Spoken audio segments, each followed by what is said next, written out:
अस्सलामु अलैकुम वरहमतुल्लाहि वबरकातुहू। अज़ीज़ान मिल्लत इस्लामिया, आप तमाम उम्मती को मुफस्सल की तरफ से सलाम अर्ज़ है। घर में बड़ी पर्दानशीन इज़्ज़तदार माँ और बहनों को मुफस्सल की तरफ से सलाम अर्ज़ है। बहरहाल बहरल कैफ, अल्लाह से उम्मीद है आप लोग खैरियत से होंगे, अल्लाह की हिफाजत में होंगे। इन मलूनों की मलामत से, इन फ़िरक़ा परस्तों की फ़िरक़ा परस्ती से, इन दरिंदों की दरिंदगी से, इन मावलिंचरों की मावलिंचिन से, इन बलात्कारियों की बलात्कारी से महफूज होंगे।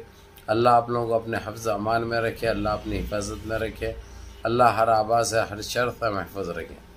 बहरहाल बहरल कैफ मेरे अजीज़ दोस्तों, मेरे भाइयों, देश के हालात से भी आप लोग वाकिफ़ है और देश के बाहर के हालात से भी आप लोग बजा वाकिफ़ है, क्योंकि ये आपका भाई आपको सारी दुनिया की ख़बरें आप लोगों के ख़दमों में ला के डालता हूँ, वो भी सच्ची ख़बरें। अल्हम्दुलिल्लाह, ये गोदी मीडिया के वैसा नहीं, इन नस्ल हरामों के वैसा नहीं, ये गंदे बीजों के वैसा नहीं, ये गटरी जानवरों के वैसा नहीं, जिन दल्लालों के वैसा नहीं।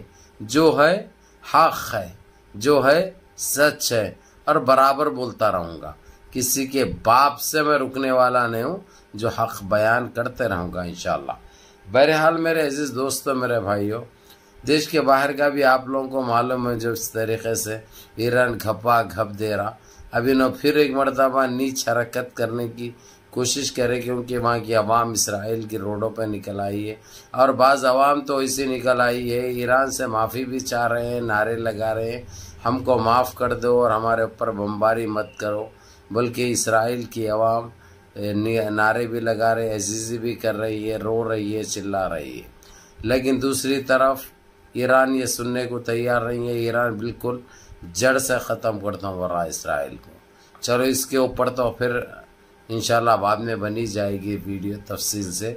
लेकिन आप लोगों को ये बता दूं, मैं कल बताया था आप लोगों को ADI की जो रिपोर्ट आई है, जिसमें आज़म खान के साथ जो किए लोग सोलंकी के साथ किए थे, अब इनके 94 में से 37 MPओं को नोटिस जा चुकी है। आज वर्किंग डे का दूसरा दिन था और दूसरे दिन ये लोगों को नोटिस जा चुकी है। अब ये लोग सिर्फ हाज़िर होना नहीं है, साथ में अपनी मर्जी से रिज़ाइन भी दे देना है। दूसरा इनके पास रास्ता नहीं है, क्योंकि ये बिल खुद सरकार पास कराई थी। 2014 में इनकी जब हुकूमत बनी थी तो 2017 में ये काम करे थे, जो इनके गले का कांटा बन गया। अब इसका मतलब ये समझ में आ रहा है मेरे अजीज दोस्तों, मेरे भाइयों, इसमें कोई कंप्रोमाइज नहीं है और कोई माफ़ी नहीं, कोई मैनेज नहीं कर सकते जज को। नहीं तो फिर इतनी जो नाजायज सज़ा जो आज़म खान को दिए थे वो सारी वापस हो जाएगी इनको। अखिल अहमद की, अब्बास की, ये सारी चीज़ें निकल जाएंगे। इसलिए अब इनके पास ना पलटाने की गुंजाइश बाकी है, ना पलटने की गुंजाइश बाकी है। इसका मतलब सीधे सीधे ये सरकार बहुत जल्द जाने वाली है, क्योंकि आप लोगों को कल भी बताया मैं 272 MP चाहिए सरकार चलाने के लिए।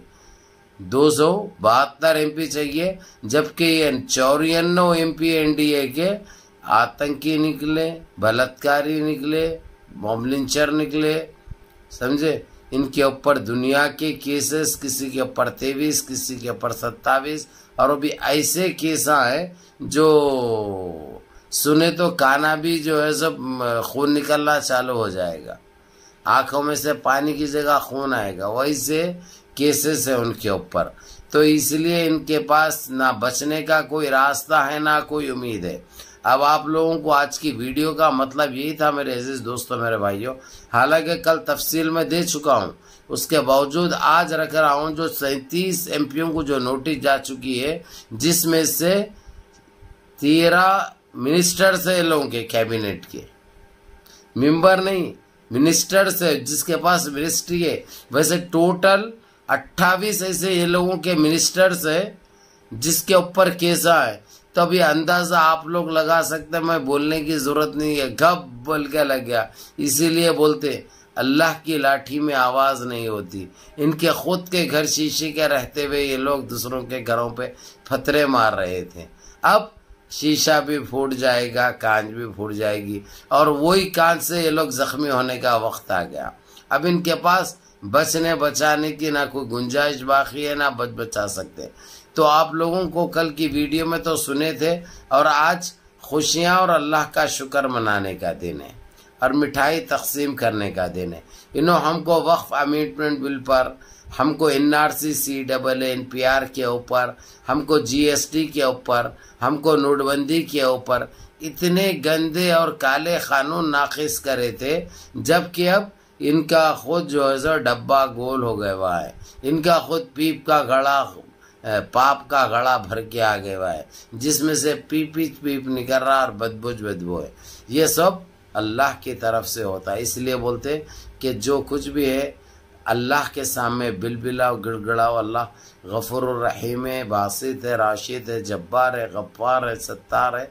वो ज़रूर कबूल फरमाएंगी, क्योंकि वो 70 माओं की मोहब्बत रखने वाले हैं। अब इनकी तो खटिया खड़ी होने वाली है, NDA का मुँह काला होने वाला है, और इंशाअल्लाह ताला UPA सरकार बनाएगी, जिसका प्रधानमंत्री राहुल गांधी बहुत जल्द आप लोगों के सामने नजर आएंगे। जबकि कोशिश तो 1 साल से चल रही थी, लेकिन हर चीज़ अल्लाह सुब्हान ताला वक्त मुकर्रर कर देते हैं। जैसा मौत का कर देते हैं, वैसे ही हर चीज़ का वक्त मुकर्रर करने में अल्लाह रब्बुल इज़्ज़त है। अब वक्फ अमेंडमेंट बिल भी जाएगा, सब जाएगा गटर में। इसलिए आप लोग मुनज़्ज़म रहिए, मुत्तहिद रहिए, अपनी सफ़ों में इत्तेहाद बरकरार रखिए, नमाज़ों की पाबंदी करिए, माँ बाप की खिदमत करिए, बड़ों के अहकाम पे अमल करिए।